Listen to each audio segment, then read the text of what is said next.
Friends, this is physics with Swapnil और आज हमारा जो टॉपिक है वो है इलेक्ट्रिकल पावर। ठीक है, तो आज हम समझेंगे इलेक्ट्रिकल पावर। इलेक्ट्रिकल पावर तो कुछ इंपॉर्टेंट पॉइंट्स हैं इसके रिगार्डिंग, ये हम इसको समझेंगे। तो सबसे पहले इसमें आता है जो हमें समझना पड़ेगा वो है जूल्स हीटिंग। जूल्स हीटिंग जैसे कि आप समझ गए होंगे, जो जूल है एक साइंटिस्ट का नाम है। ठीक है, और हीटिंग मतलब समझते हैं क्या है, तो उसने क्या खोजा ये हमें समझना है। तो क्या होता है कि अगर ये मेटल वायर है, ये मेटल है, मेटल मतलब क्या होता है, रूम टेम्परेचर में फ्री इलेक्ट्रॉन्स होंगे जो रैंडमली मूव करेंगे। ठीक है, तो इनकी रैंडम स्पीड होती है, रूम टेम्परेचर में रैंडमली मूव करते हैं। और एक लैटिस होता है, लैटिस मतलब होता है पॉजिटिव आयन, क्योंकि जो ये इलेक्ट्रॉन जिस एटम से निकले होंगे वो पॉजिटिव आयन हो गया होगा, तो ये भारी होते हैं, ये केवल वाइब्रेट करते हैं। इन्हीं के वाइब्रेशन से क्या होता है, टेम्परेचर रहता है। ठीक है, जो भी वाइब्रेशन होता है उसी की वजह से टेम्परेचर होता है पूरे मेटल का।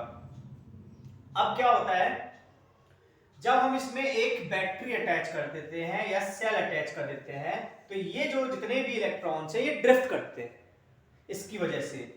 ठीक है, तो इसकी वजह से क्या करते हैं, ये ड्रिफ्ट करते हैं। जब ये ड्रिफ्ट करेंगे तो ये कोलाइड करेंगे, आयन से कोलाइड करेंगे। जब ये आयन से कोलाइड करेंगे तो जो आयन का वाइब्रेशन है वो और बढ़ जाएगा, और जैसे मैंने आपको बोला था कि वाइब्रेशन से टेम्परेचर बढ़ता है तो टेम्परेचर बढ़ जाएगा।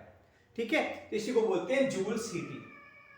मतलब अगर इलेक्ट्रॉन ड्रिफ्ट कर रहे हैं तो किसी एरिया को क्रॉस कर रहे हैं तो करंट है, तो करंट आएगा, तो करंट अगर होगा तो अपने साथ हीट लाएगा। ठीक है, the current brings heat, that is the Joule's heating. Current brings heat, current क्या लाता है, अपने साथ हीट लाता है। ठीक है, और कैसे लाता है वो मैंने आपको समझाया है, इसमें मैं लिख देता हूं कैसे लाता है। जो ड्रिफ्ट स्पीड होती है इलेक्ट्रॉन की, ड्रिफ्ट स्पीड होती है इलेक्ट्रॉन की, ड्रिफ्ट स्पीड, जो उसको ड्रिफ्ट स्पीड मिली किस वजह से मिली, जब हमने बैटरी अटैच की, उससे क्या होता है, उनकी जो काइनेटिक एनर्जी है वो बढ़ जाती है। ठीक है, एक्स्ट्रा जो ड्रिफ्ट स्पीड मिली उनको, उससे उनकी काइनेटिक एनर्जी बढ़ जाती है। लेकिन जब उनका कोलिजन होता है, जब उनका कोलिजन होता है लैटिस के साथ, लैटिस मतलब मैंने आपको बताया था ना, पॉजिटिव आयन के साथ। ठीक है, तो ये जो काइनेटिक एनर्जी है ये क्या हो जाती है, वो रुक जाते हैं, कोलाइड करते हैं इलेक्ट्रॉन, तो ये रुक गए, तो उनकी जो उन्होंने काइनेटिक एनर्जी गेन की थी ड्रिफ्टिंग के दौरान वो लॉस हो गई, और यही जो काइनेटिक एनर्जी थी जो उन्होंने गेन किया वो किसमें कन्वर्ट हो जाती है, हीट में। ठीक है, क्योंकि जो कोलिजन होता है, जो कोलिजन होता है, collision is the mother of heat, बिना कोलिजन के हीट कैसे आएगी। तो ये जो उन्होंने ड्रिफ्ट स्पीड पाई, उससे जो उनको एक्स्ट्रा काइनेटिक एनर्जी मिली, उस एक्स्ट्रा काइनेटिक एनर्जी से वो लॉस हो गई कोलिजन के द्वारा और कन्वर्ट हो गई हीट में। तो हम बोल सकते हैं कि कन्वर्जन हो रहा है इलेक्ट्रिकल एनर्जी का, किसमें कन्वर्जन हो रहा है, हीट एनर्जी में।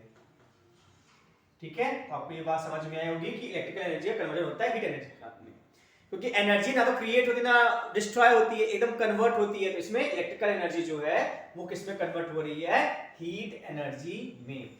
सो ड्रिफ्ट स्पीड से क्या होता है, काइनेटिक एनर्जी इंक्रीज होती है, वो फिर कोलाइड होता है, जिससे लैटिस से कोलाइड, कोलिजन विद लैटिस होता है, जिससे ये जो काइनेटिक एनर्जी है ये कन्वर्ट हो जाती है, convert into heat energy, convert into heat energy.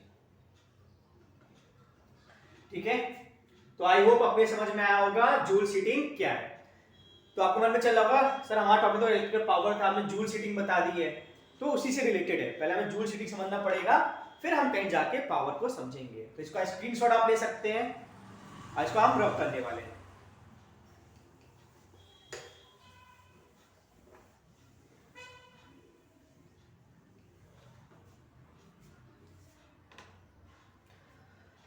तो इसका जो जूल्स हीटिंग आई हमारे पास, उसको हम ऐसे नोट करते हैं, उसका फॉर्मूला आता है I स्क्वायर RT, ये जूल्स हीटिंग का फॉर्मूला है।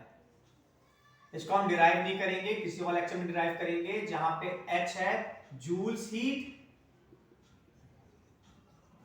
I हमारा है करंट, R हमारा है रेजिस्टेंस और T हमारा है टाइम।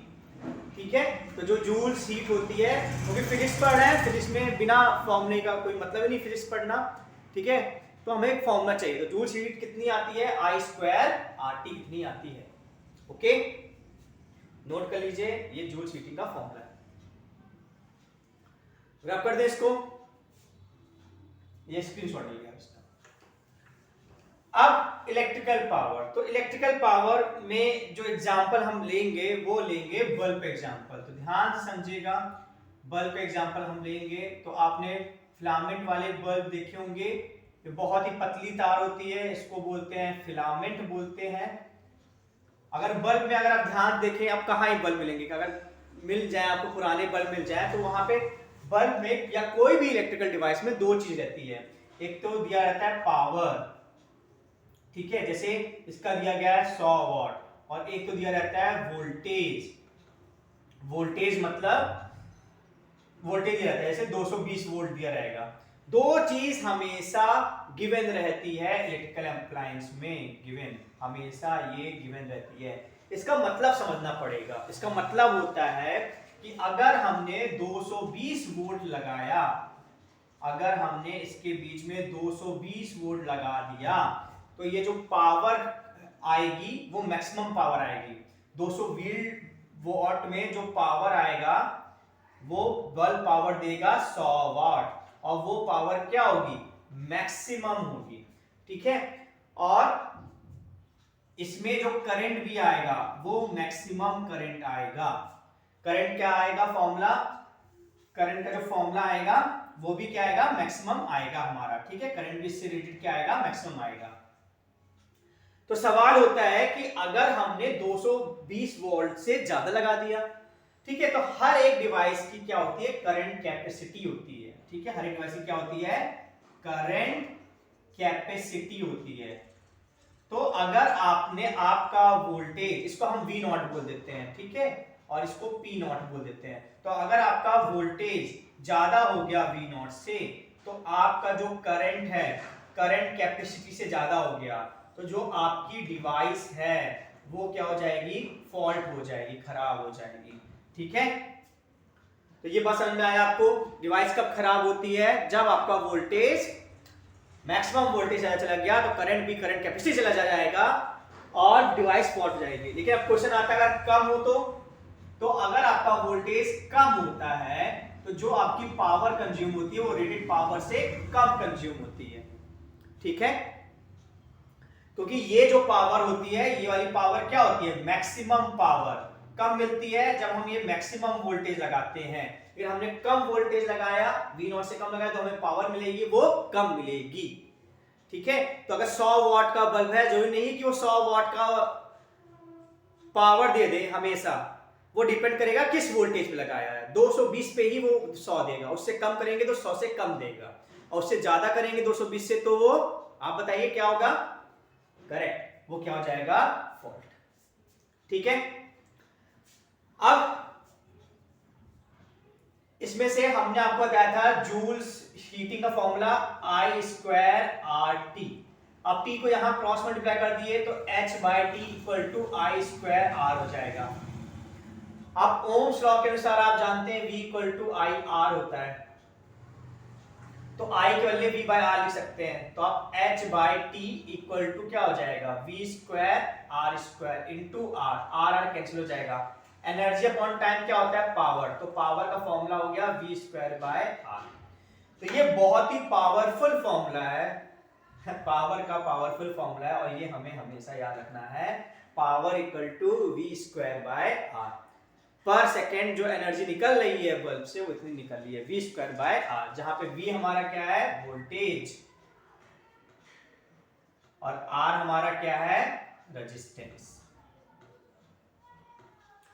अब इसी फॉर्मूले से हम इसका रेजिस्टेंस निकालेंगे। तो देखिए P हमें कितना गिवन था, P हमें दिया था 100, V स्क्वायर कितना था, V कितना था 220, तो 220 इंटू 220 अपॉन R, तो R क्या आ जाएगा बच्चा 220 इंटू 220 बाय 100, तो ये कैंसिल हो जाएगा, तो हमारा रेजिस्टेंस आ जाएगा। ठीक है, हाँ, तो 22 इंटू 22 हम कर देंगे, 2 जा 484 ओम। तो ये जो रेजिस्टेंस होता है, जो इसका रेजिस्टेंस आया बेटा, रेजिस्टेंस आया 484 ओम, ये रेजिस्टेंस चेंज नहीं होता है। ठीक है, क्योंकि ये तार ही चेंज नहीं हो रही ना, जब तक तार चेंज नहीं होगी तो रेजिस्टेंस चेंज होगी। अगर आप वोल्टेज चेंज कर दो, पावर चेंज हो जाएगी, करंट चेंज हो जाएगा। एक मैं स्टेटमेंट लिख रहा हूं कि अगर आप वोल्टेज चेंज कर रहे हो तो पावर चेंज हो जाएगी, करंट चेंज हो जाएगा, लेकिन क्या चेंज नहीं होगा, रेजिस्टेंस चेंज नहीं होगा। ठीक है, ये बहुत इंपॉर्टेंट स्टेटमेंट है कि अगर आप वोल्टेज आप चेंज करोगे तो आपकी पावर चेंज हो जाएगी, करंट भी चेंज हो जाएगा, लेकिन रेजिस्टेंस चेंज नहीं होगा। क्यों नहीं होगा, वो तार ही कहां चेंज हो रही है, आपकी रेजिस्टेंस तार से ताल्लुकात रखता है, तो तार नहीं चेंज हो रही तो रेजिस्टेंस चेंज नहीं होगा। तो सबसे पहले सवालों में क्या करते हैं, हमें P नॉट दिया रहता है, V नॉट दिया रहता है, तो सबसे पहले R निकालते हैं। ठीक है, तो पहला स्टेप जो होता है, फर्स्ट स्टेप जो होता है वो होता है R, टू कैलकुलेट R। ठीक है, तो आप इसका स्क्रीनशॉट ले सकते हैं। आई होप आपको ये पॉइंट समझ में आया होगा।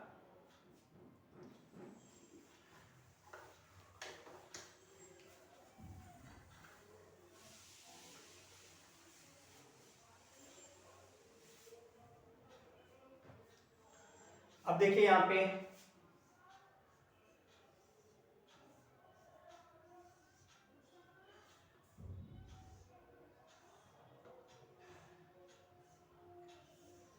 हमने जो बैटरी लगाई 440 वोल्ट की लगाई।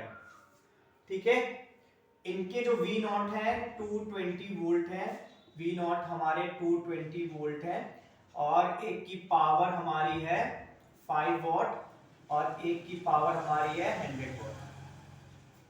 तो आपको बताना है कौन सा बल्ब फ्यूज होगा, विच बल्ब, ये A बल्ब हो गया, ये B बल्ब हो गया, विच बल्ब विल फ्यूज, कौन सा बल्ब फ्यूज होगा ये आपको बताना है। ठीक है, तो सबसे पहले हम क्या निकालेंगे, जो हमने आपको सिखाया था, हम निकालेंगे रेजिस्टेंस। तो हम RA निकालेंगे, RA। तो RA क्या हो जाएगा, हम फॉर्मूला जानते हैं, P equal to V square by R होता है, तो RA क्या हो जाएगा, V स्क्वायर बाय P, तो 220 इंटू 220 अपॉन P कितना है 5। इसी तरह RB निकल जाएगा, RB कितना आएगा 220 इंटू 220 बाय 100। तो देखिए न्यूमरेटर सेम है, डिनोमिनेटर इसका बड़ा है, तो ये वैल्यू छोटी आएगी, तो RB जो होगा वो छोटा होगा RA से। ठीक है, तो इसी का इक्विवेलेंट सर्किट में बना देता हूं। ये देखिए, ये RA है, ये RB है, और यही हमारा 440 वोल्ट है, ये 440 वोल्ट है, ये हमारा RA है और ये हमारा RB है। तो RB क्या है हमारा, RB हमारा छोटा है, RB हमारा छोटा रेजिस्टेंस है और RA बड़ा है। ठीक है, अब देखिए यहां पे, अब सीरीज में ये दोनों है, जब सीरीज में होता है तो पोटेंशियल ड्रॉप होता है, जिसका रेजिस्टेंस ज्यादा होता है उसमें पोटेंशियल ड्रॉप ज्यादा होता है। ठीक है, तो इसके मुकाबले यहां पे पोटेंशियल ड्रॉप ज्यादा होगा। अब 440 टोटल था, सम 440 आना चाहिए, अब यहां पे ज्यादा आना चाहिए, मतलब यहां पे जो वोल्टेज ड्रॉप आएगा वो इससे ज्यादा आएगा, तो यहां पे 220 से ज्यादा आएगा, तो यहां पे क्या आएगा, ग्रेटर देन 220, और यहां पे क्या आएगा, लेस देन 220। ठीक है, मान सकते हैं कि यहां पे आ गया आपका 300, और कितना बचा 140, यहां मान लो कि 140 आ गया, 140 वोल्ट।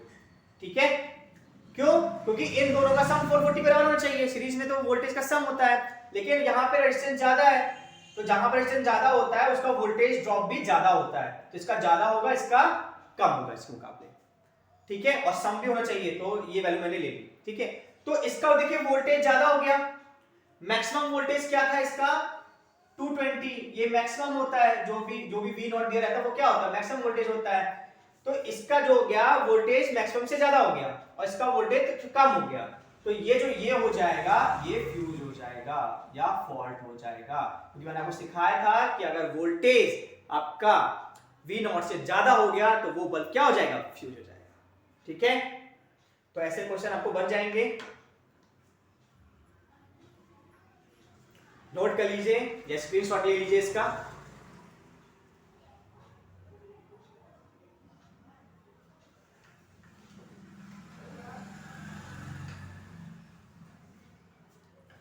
अब अगर रेजिस्टेंस पैरेलल में है, अगर रेजिस्टेंस पैरेलल में है, जैसे मान लेते हैं ये R1 है, ये R2 है और ये वोल्टेज V है, हम आप अभी डेरिवेशन नहीं करेंगे, डायरेक्ट रिजल्ट लिखेंगे। मान लेते हैं पावर P1 है, ये पावर P2 है, ठीक है। तो जो टोटल पावर आएगी, ये जो पूरा सर्किट का टोटल पावर आएगी, ये जो पूरा सर्किट का टोटल पावर आएगी पैरेलल में, तो वो आती है 1/P टोटल, या इसको बोलते हैं इफेक्टिव पावर, ये होती है 1/P1 प्लस 1/P2। इसी को आप सकते हो P effective equal to, sorry parallel में सीधे ऐड हो जाता है, पैरेलल में ऐड हो जाता है पावर, पैरेलल में ऐड हो जाता है, तो P इफेक्टिव जो हो जाएगा वो P1 प्लस P2 हो जाएगा। तो पैरेलल में पावर सिंपली ऐड हो जाते हैं, ये आपको ध्यान में रखना है, ठीक है। तो स्क्रीनशॉट ले लीजिए। तो अगर पैरेलल में ऐड हो जाएंगे तो सीरीज में क्या होगा, जस्ट इसका उल्टा होगा, और इसका एक एप्लीकेशन बताऊंगा, ठीक है। तो नोट कर लीजिए इसको या स्क्रीनशॉट ले लीजिए इसका। अब देखिए अगर रेजिस्टेंस सीरीज में होते हैं, अगर रेजिस्टेंस हमारा सीरीज में है, अगर रेजिस्टेंस हमारा सीरीज में है R1 R2 और V, मान लो पावर P1 और पावर P2 है, जो P इफेक्टिव होगा वो होगा P1 P2 upon P1 plus P2, ये P इफेक्टिव होगा, नोट कर लीजिए, ठीक है। अब इसका एप्लीकेशन बताएंगे तो आपको पूरा ये जो दो चीज मैंने बताई क्यों बताई, आपको इसका मतलब समझ में आएगा, ठीक है। इसको हम रख करते हैं। अब देखिए यहां पे जैसे जो घर होता है, कोई भी घर है, कोई भी बिल्डिंग है, कुछ भी है, उसमें जो कनेक्शन होते हैं सब पैरेलल होते हैं, सबके सब क्या होते हैं, पैरेलल कनेक्शन होते हैं। मान लीजिए यहाँ बल्ब लगे हुए हैं, ये बल्ब लगा हुआ है, फिर फैन लगा हुआ है, ठीक है, फिर हीटर मान ली लगा हुआ है, हीटर लगा हुआ है, और फिर मान ली कुछ और लगा हुआ है, ठीक है, XYZ कुछ भी लगा हुआ है, ठीक है, ये सब पैरेलल में लगे होते हैं बेटा, ठीक है। अब मान लेते हैं बल्ब का पावर है 100 वॉट, पंखे का भी 100 वॉट है, हीटर का मान लेते हैं 1000 वॉट है, और ये मान लेते हैं फ्रिज है, फ्रिज का मान लेते हैं 500 वॉट, ठीक है। तो इतना है, सब समझ में आया कि जो घर में कनेक्शन होते हैं वो कैसे होते हैं, पैरेलल होते हैं। देखिए पैरेलल है ना, वोल्टेज सबके सेम होंगे, है ना। तो अब इसमें क्वेश्चन आएगा कि अब आपको वो जाना है, शॉप जाना है और एक फ्यूज लेके आना है। फ्यूज, फ्यूज किस लिए होता है, सेफ्टी पर्पस के लिए होता है, उसका भी मैं रोल समझाता हूं। फ्यूज लाना है और यहां पे आपकी बैटरी है,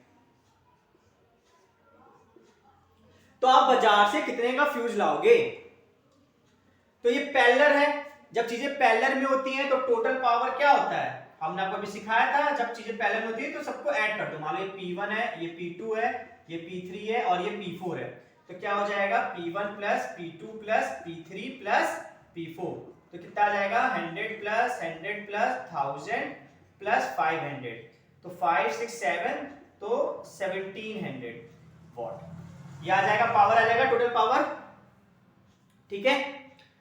अब हमें पता था फॉर्मूला P इक्वल टू क्या पता था, V स्क्वायर बाय R। अब हम ओम्स लॉ जानते हैं, V equal to I R, है ना, V equal to I R जानते हैं, तो R हमारा क्या आ जाएगा, V बाय I। अब इसके लिए हम रख देते हैं, तो क्या आ जाएगा, V square V by I, तो एक V कैंसिल हो जाएगा, तो P इक्वल टू VI। एक ये भी फॉर्मूला होता है बहुत इंपॉर्टेंट पावर का, ये आपको नोट करना है, P इक्वल टू VI। अब टोटल पावर कितना था, 1700, ठीक है। टोटल वोल्टेज कितना है, 220, जो घर में सप्लाई होता है 220। तो करंट कितना होगा, इस फॉर्मूले पुट कर देंगे, तो कितना आएगा, 1700 इक्वल टू 220 इंटू आई। तो इसको आप सॉल्व करेंगे तो आई की वैल्यू जो आ जाएगी वो आ जाएगी 170/22, ये वैल्यू आ जाएगी। थोड़ा बहुत और सॉल्व करेंगे तो 11 2 8 16 5 जा 11 8 पॉइंट समथिंग आएगी, 7 पॉइंट समथिंग आएगी, 7 जा 77 और 8 87.7 एम्पियर, इतना आएगा। मतलब ये जो करंट सप्लाई करेगा, इतना करंट सप्लाई करेगा 7.7 एम्पियर का, ये करंट सप्लाई करेगा। तो ऑप्शन है कि आप फ्यूज क्या 5 एम्पियर का चूज करोगे, या 2 एम्पियर का, या 7 एम्पियर का। देखो अगर फ्यूज तो आपने 7 एम्पियर का चूज कर लिया, लेकिन इनकी रिक्वायरमेंट कितनी है, 7.7 एम्पियर। तो 7 एम्पियर जैसे ही वो क्रॉस करेगा तो फ्यूज क्या होता है, पतली तार होती है जो मेल्ट हो जाती है, तो कनेक्शन टूट जाएगा। चाहिए कितना, 7.7, लेकिन ये रोक देगा अगर फ्यूज आपने 7 का ले लिया तो हम फ्यूज कितने का लेंगे, ऑप्शन था ए 8 एम्पियर का, 8 एम्पियर का लेंगे, ठीक है, क्योंकि 8 एम्पियर तक वो करंट को अलाउ करेगा, क्योंकि हमारी रिक्वायरमेंट ही 7.7 की है, तो 8 तक अलाउ करेगा। लेकिन उससे अगर ज्यादा आ गया, 8 से ज्यादा आ गया तो सर्किट ब्रेक हो जाएगा। हमें ज्यादा चाहिए नहीं, हमने देखा था कि हर एक की क्या होती है, करंट कैपेसिटी होती है, अगर ज्यादा चला गया तो वो फॉल्ट हो जाती है डिवाइस, ठीक है। तो अब जो हम फ्यूज सेलेक्ट करेंगे वो क्या करेंगे, राइट आंसर इज 8 एम्पियर। तो आपने अगर नोट कर लीजिए, जैसे स्क्रीनशॉट ले लिए, तो ये थी एप्लीकेशन ऑफ फ्यूज, ये था एप्लीकेशन ऑफ फ्यूज, फ्यूज का एप्लीकेशन, ठीक है, समझ में आया। जो पैरेलल में होता है, घर में जितने कनेक्शन होते हैं पैरेलल में होते हैं, तो पैरेलल में टोटल पावर क्या होती है, सबको ऐड कर दो, और टोटल वोल्टेज हमें पता है, तो हमें इस फॉर्मूले से P इक्वल टू VI से टोटल करंट आ गया, मतलब इतना करंट निकलेगा उस बैटरी से। तो हम फ्यूज कितने का लेंगे, 8 एम्पियर का, क्योंकि अगर इससे कम ले लेंगे तो चाहिए तो 7.7 है, और अगर 7 एम्पियर का ले लेंगे तो 7.7 वो अलाउ नहीं करेगा, लिमिट कर देगा, ठीक है। Thank you so much for watching this lecture.